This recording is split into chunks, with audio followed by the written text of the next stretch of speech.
내 주께 은혜를 입으려 함이라. 창세기 33장 1절에서 11절 말씀. 야곱이 눈을 들어보니 에서가 400명의 장정을 거느리고 오고 있는지라 그의 자식들을 나누어 레아와 라헬과 두 여종에게 맡기고 여종들과 그들의 자식들은 앞에 두고 레아와 그의 자식들은 다음에 두고 라헬과 요셉은 뒤에 두고 자기는 그들 앞에서 나아가되 몸을 7번 땅에 굽히며 그의 형 에서에게 가까이 가니 에서가 달려와서 그를 맞이하여 안고 목을 어긋맞추어 그와 입맞추고 서로 우니라. 에서가 눈을 들어 여인들과 자식들을 보고 묻되 너와 함께한 이들은 누구냐? 야곱이 이르되 하나님이 주의 종에게 은혜로 주신 자식들이니이다. 그때 여종들이 그의 자식들과 더불어 나와 절하고 레아도 그의 자식들과 더불어 나와 절하고 그 후에 요셉이 라헬과 더불어 나와 절하니 에서가 또 이르되 내가 만난 바 이 모든 때는 무슨 까닭이냐? 야곱이 이르되 내 주께 은혜를 입으려 함이니이다. 에서가 이르되 내 동생아 내게 있는 것이 족하니 내 소유는 내게 두라. 야곱이 이르되 그렇지 아니하니이다. 내가 형님의 눈앞에서 은혜를 입었사오면 청하건대 내 손에서 이 예물을 받으소서. 내가 형님의 얼굴을 배운즉 하나님의 얼굴을 본 것 같사오며 형님도 나를 기뻐하심이니이다. 하나님이 내게 은혜를 베푸셨고 내 소유도 족하오니 청하건대 내가 형님께 드리는 예물을 받으소서 하고 그에게 강권함에 받으니라. 오늘 우리가 함께 읽은 이 본문은 이제 드디어 야곱이 형 에서와 직접적으로 대면하는 그런 장면입니다. 그의 인생에서 가장 큰 두려움이었던 형과의 이 만남까지 오기는 참으로 어려운 여정이었습니다. 많은 고민도 있었고 또 그 만남을 때로는 피하고 싶었고 도망가고 싶어 했던 것이 야곱의 마음이었습니다. 하지만 그의 마음을 바꾼 건 바로 기도였습니다. 야곱은 두려울 때마다 기도했습니다. 하나님을 붙들 수밖에 없었습니다. 그 기도가 야곱을 한 걸음 한 걸음 나아가게 하였습니다. 그리고 그 문제 앞에 마침내 대면하게 하였습니다. 기도가 우리의 상황을, 우리 앞에 놓여있는 그 어려운 상황을 바꿀 수는 없지만 우리의 마음은 바꿀 수가 있습니다. 1절을 보시면 야곱이 눈을 들어보니 에서가 400명의 장정을 거느리고 오고 있는지라. 여전히 야곱 앞에는 이 400명이라는 군대가 놓여 있었습니다. 기도한다고 달라지는 것은 없었습니다. 상황은 여전했습니다. 하지만 야곱의 마음은 달라졌습니다. 이제 그 400명은 자기가 무서워서 피해야 되는, 도망가고 싶은 그런 존재들이 아니라 이제는 싸워서 헤쳐나가야 되는 그런 존재로 바라보게 되었습니다. 이제 그는 담대함으로 그 문제 앞에 나아가게 됩니다. 2절을 보시면 여종들과 그들의 자식들은 앞에 두고 레아와 그의 자식들은 다음에 두고 라헬과 요셉은 뒤에 두고. 이 부분을 어떤 사람들은 야곱이 위험을 방지하려고 이렇게 차례차례 설정을 했다. 혹시 에서가 공격해오면 자기가 가장 아끼는 라헬과 요셉은 지키려고 종의 자식들 앞에 두고 제일 앞에 두고 그 다음에 레아를 두고 그 다음에 라헬을 뒀다. 이렇게 해석하기도 합니다. 하지만 저는 그렇게 보지 않습니다. 이제 야곱은 그만 위축되어야 합니다. 여기서 또 어떤 물러서거나 믿음 없는 행동을 하면 야곱의 인생 스토리가 또 이상해집니다. 앞에서 환도뼈를 맞아가면서 그 하나님의 은혜를 구했던 그것이 무색해지는 것입니다. 그래서 저는 이 부분을 야곱이 차례대로 에서를 맞을 준비를 한 것이 아닌가 그렇게 보았습니다. 이 개역 성경에는 나오지 않지만 세번역 성경에는 이런 부분이 첨부되었습니다. 제일 마지막 부분에 그를 따라오게 하였다. 야곱이 제일 앞에 서고 차례차례로 그를 따라오게 하였다는 것입니다. 또 5절에 보면 에서가 야곱을 만났을 때 이렇게 묻습니다. 너와 함께한 이들은 누구냐? 이것은 야곱이 그들을 뒤에 저 멀리 숨겨 나왔다는 것이 아닙니다. 야곱과 아주 가깝게 있었다는 것입니다. 그래서 이렇게 차례차례 그런 거리를 순서를 정해놓았다 할지라도 에서가 공격을 하면 도망갈 수 있는 그런 거리는 아니라는 것입니다. 야곱은 이제 그 두려움 앞에 담대하게 나아가게 되었습니다. 제일 뒤에서 머뭇거렸던 그가 이제는 가족들을 이끌고 가장 앞서서 나아가게 되었습니다. 3절에 보시면 자기는 그들 앞에서 나아가되 몸을 7번 땅에 굽히며 그의 형 에서에게 가까이 가니. 야곱은 형에게 나아갈 때 몸을 7번 땅에 굽혔다라고 했습니다. 이 부분을 보면 조금 불편하게 느껴질 수 있습니다. 야곱이 왜 이렇게 마치 오바를 하는 것처럼 7번이나 그렇게 절을 하면서 나아갈까? 하나님께서 이스라엘이라는 네가 이기는 자가 될 것이다 라는 그런 말씀을 하셨으면 당당해야지. 왜 이렇게 저 자세인가? 왜 이렇게 비굴하게 보이는가? 인사를 한 번만 하는 것도 아니고 7번이나 머리를 숙이면서 형에게 나아갈까? 어쩌면 비굴해 보이기도 합니다. 이렇게 무서웠는가? 이렇게라도 해서 형의 마음을 얻으려고 한 것인가? 그 당시의 풍습을 보면 이 7번 절하는 것이 왕에게 행하는 그런 관습이었다고 합니다. 그런 예절이었다고 합니다. 야곱이 에서를 그 정도로 대접을 한 거죠. 야곱이 이렇게 저 자세로 나아간 것은 에서에게 은혜를 입기 위해서였습니다. 우리가 오늘 말씀의 제목처럼 내가 주께 은혜를 입으려 함이니이다. 형에게 은혜를 입으려고 하는 그 야곱의 고백이 여러 번 오늘 말씀에 등장합니다. 8절에도 내 주께 은혜를 입으려 함이니이다. 10절에 내가 형님의 눈앞에서 은혜를 입었사오면, 그리고 읽지는 않았지만 15절에 보면 나로 내 주께 은혜를 얻게 하소서. 야곱은 계속해서 에서에게 은혜를 입기를 원했어요. 야곱은 왜 이렇게 에서에게 은혜를 입으려 했을까요? 우리가 생각해 보면 누군가에게 은혜를 입는다. 그것은, 은혜라는 것은 가해자가 피해자에게 구하는 것입니다. 성처를 바라는 것입니다. 내가 잘못했기에 나를 용서해 주시오. 그것이 은혜를 구하는 것입니다. 야곱은 자기 자신을 어쩌면 가해자라고 생각한 것 같습니다. 둘의 관계가 어떻게 해서 이렇게 되었을까요? 전적으로 형이 잘못해서 그런 걸까요?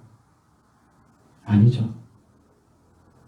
그 처음의 시작은 야곱이 잘못한 것입니다. 그는 복을 얻기 위해서 형을 속였습니다. 변장을 하고 아버지를 속이고, 그렇게 해서 그 형의 복을 자신이 대신 받도록 하였습니다. 그 원인 제공은 야곱이 한 것입니다. 자신이 피해자인 것 같지만 결국 가해자라는 것. 이 문제는, 이 관계의 깨어짐은 자신의 잘못 때문이구나, 자신의 연약함 때문이라는 것을 깨달았습니다. 그는 삼촌 라반의 집에서 그렇게 고생을 하면서 아마 이 사실을 깨달았을 것입니다. 아, 내가 그렇게 잘못해서 이런 결과가 발생한 거구나. 그래서 자신이 먼저 형에게 다가가 용서를 구하는 것입니다. 은혜를 구하는 것입니다. 우리도 그렇습니다. 어떤 인간관계에서 문제가 생기면 내가 피해자 같지만 가만히 보면 내가 먼저 가해를 한 부분이 있습니다. 우리 아이들이 싸울 때 보면 동생들이 가끔 엄마한테 엄마 언니가 때렸어 그러면서 나한테 이런 말을 했어 일러 바치거든요. 그런데 가만히 보면 자기들이 먼저 일명 건다고 하죠. 자기들이 먼저 걸었어요. 오늘날에는 긁었다고 하죠. 자기가 먼저 긁었어요. 그런 행동을 했기 때문에 그런 대가가, 그런 결과가 자기에게 오는 거죠. 자기들이 돌려받은 게 더 크다 보니까 자기들이 한 것은 있고 오히려 더 피해자인 양 그렇게 행사하는 모습을 볼 때가 있습니다. 물론 에서도 따져보면 잘못이 있죠. 야곱이 충분히 따지려면 따질 수도 있습니다. 형이 그때 나한테 복을 팔았잖아. 그러니까 내가 그렇게 한 거 아니야. 왜 형이 나 대신 그 복을 받으려고 해? 그러니까 내가 속인 거 아니야. 형이 먼저 나를 죽이려 했잖아. 그래서 내가 도망 나온 거잖아.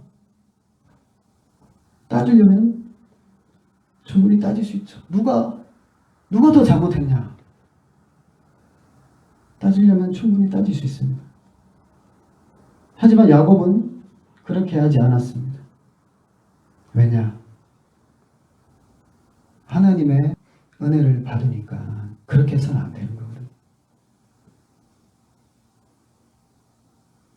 자기가 그렇게 부족하고 잘못했지만 그는 하나님의 은혜를 받았습니다. 하나님께서 나를 이렇게 대접해 주셨는데, 불쌍히 여겨 주셨는데, 은혜를 주셨는데 내가 감히 어떻게 형을 미워할 수 있을까? 형에게 계속해서 앙심을 가질 수 있을까? 하나님의 은혜를 받은 자면 그렇게 할 수가 없습니다. 요한일서에서 우리가 그런 것들을 많이 확인할 수 있습니다. 빛 가운데 있는 자는 형제를 미워할 수 없다.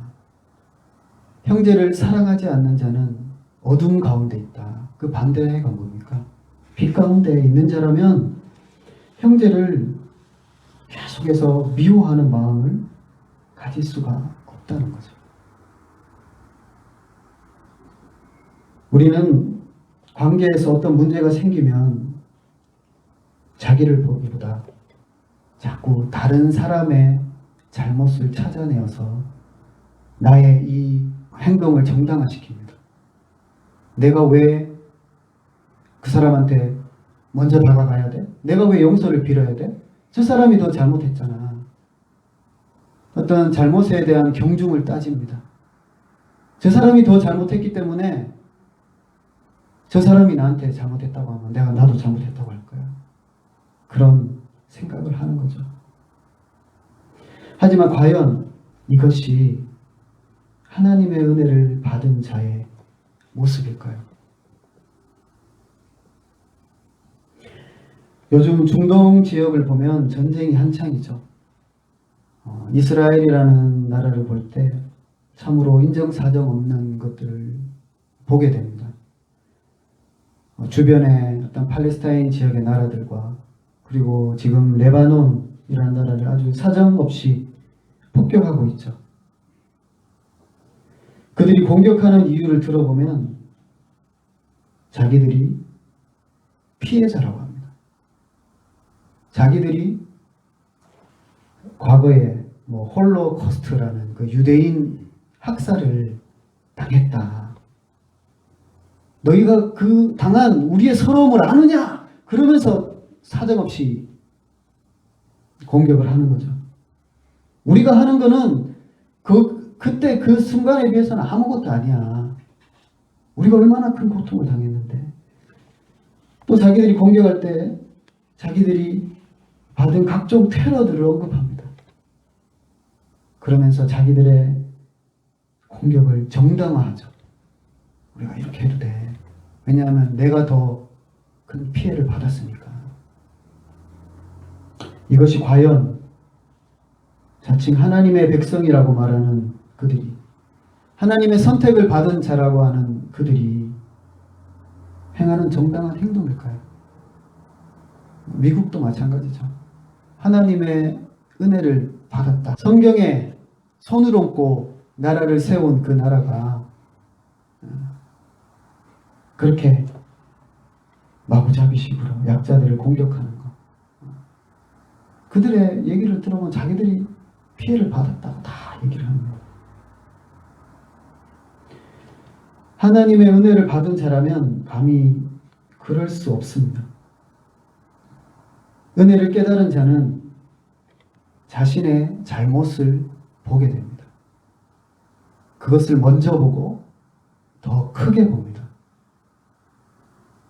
그래서 먼저 용서를 구하고 화해를 요청합니다. 혹 자신이 더 큰 피해를 받았다 할지라도 야곱처럼 먼저 다가가 손을 내밉니다. 야곱이 먼저 화해를 요청할 수 있었던 것은 하나님의 은혜를 깨달았기 때문입니다. 받았기 때문입니다. 그러니 그 상태, 그 관계의 깨어짐의 상태, 그 원수지간의 상태를 그냥 두고 볼 수는 없는 것입니다. 야곱은 야복강의 기도를 통해서 이스라엘이라는 이름을 얻게 됩니다. 우리가 지난 시간 나눴듯이 그것은 하나님과 사람과 겨루어 이겼다는 뜻입니다. 이기는 자라는 뜻입니다.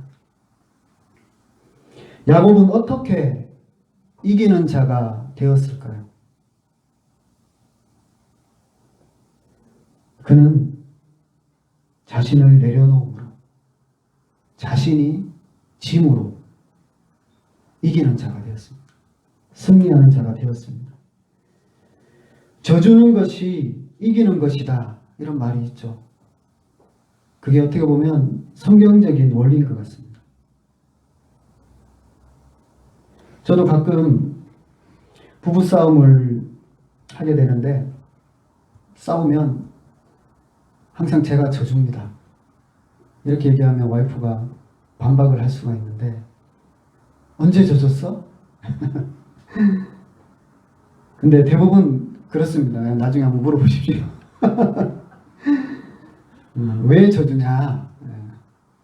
제가 편하려고, 제 마음에 평안을 얻기 위해서 그렇게 합니다. 져주지 않으면 그 관계가 더 복잡해집니다. 문제가 더 복잡해지죠. 서로가 서로의 의견을 내놓고 내가 옳니 네가 옳니 이런 것들을 자꾸 내세워서 누가 더 잘했고 잘못했고를 따지다 보면 문제는 해결이 안 되더라고요. 그래서 관계가 더 힘들어지고 그 과정에서 감정도 상하게 되고 정신적인 에너지가 상당히 소모되게 됩니다. 그래서 그게 싫어서, 집에 그 공기가 싫어서, 어색한 공기, 그런 것들이 답답하고 싫어서 먼저 용서를 구합니다. 전략적인 후퇴죠. 그런데 그렇게 하면 오히려 상황이 더 쉽게 풀려지더라고요. 문제가 큰 것 같았는데 나를 숙이고 가면 그 문제가 어디 있었냐?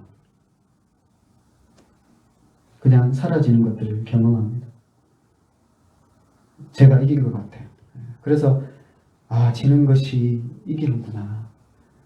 우리가 그 문제를 계속, 관계 속에서 문제를 계속 가지고 있으면 그것이 나아지지 않습니다. 더 어려워집니다. 복잡해지고 그 속에 사단이 틈타서 서로에 대해서 더 안 좋은 감정을 가지게 되고 행동 하나하나가 다 더 꼴보기 싫어지고, 그러니까 그 문제를 두면 그렇게 되는 것입니다. 우리는 거기서 빨리 나와야 되는 거죠. 탈출해야 되는 거죠. 그것이 져주는 것입니다. 관계 속에서 갈등이 있습니까? 져주기를 바랍니다. 져줌으로써 이기는 자가 되기를 바랍니다. 형제와의 화목은 하나님과의 관계에서도 상당히 중요하다고 성경은 말합니다. 마태복음 5장 23절 24절에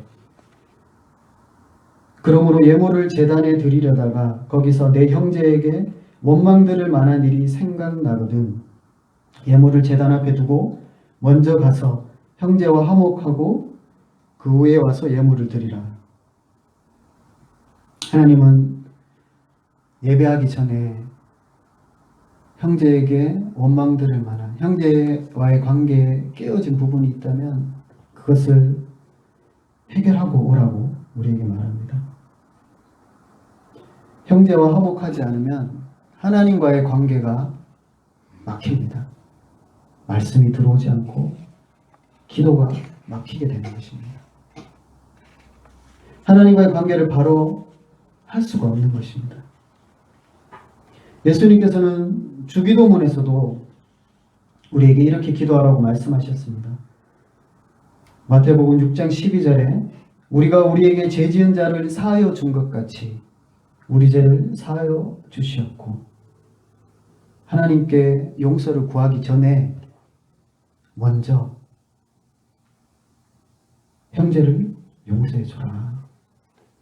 눈앞에 보이는 형제를 용서할 수 있어야 우리가 하나님 앞에 나아가서 떳떳하게 하나님 저 용서해 주세요 라고 할 수가 있는 거예요. 우리 안에 깨어진 관계가 있습니까? 형제 자매 간에, 교회 공동체 안에, 또 직장 속에 깨어진 관계가 있습니까? 먼저 용서를 구하고 화해를 요청할 수 있기를 바랍니다. 야곱이 먼저 나아갔을 때, 자신을 내려놓고 나아갔을 때 하나님께서 역사하셨습니다. 4절에 에서가 달려와서 그를 맞이하여 안고 목을 어긋 맞추어 그와 입 맞추고 서로 우니라. 울었어요. 어떤 대화가 필요 없었습니다. 하나님이 깨닫게 하신 거죠. 서로가 서로의 잘못을. 그 포옹하는 순간에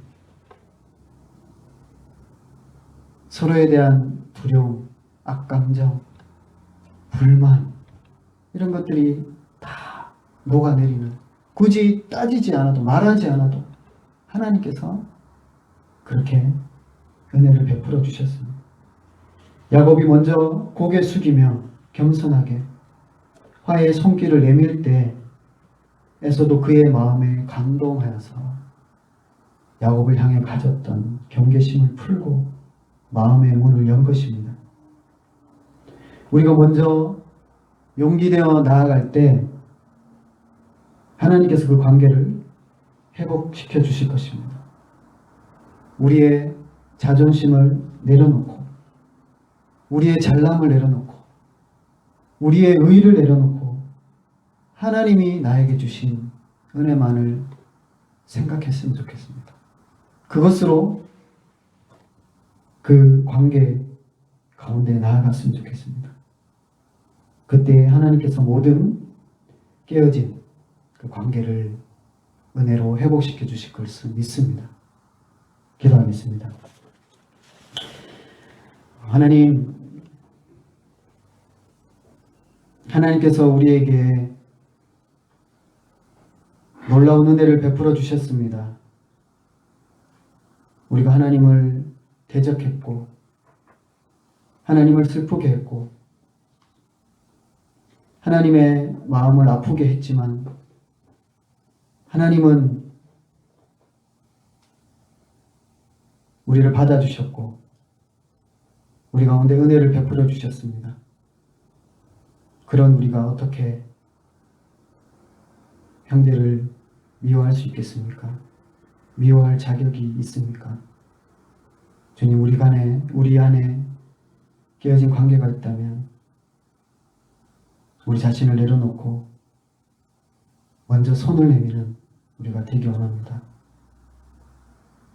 짐으로, 져줌으로, 나를 내려놓음으로 하나님이 주시는 참 승리를 맛보는 우리의 삶이 되도록 주께서 은혜를 베풀어 주시옵소서. 이 모든 것을 감사드리며 예수님의 이름으로 기도합니다. 아멘.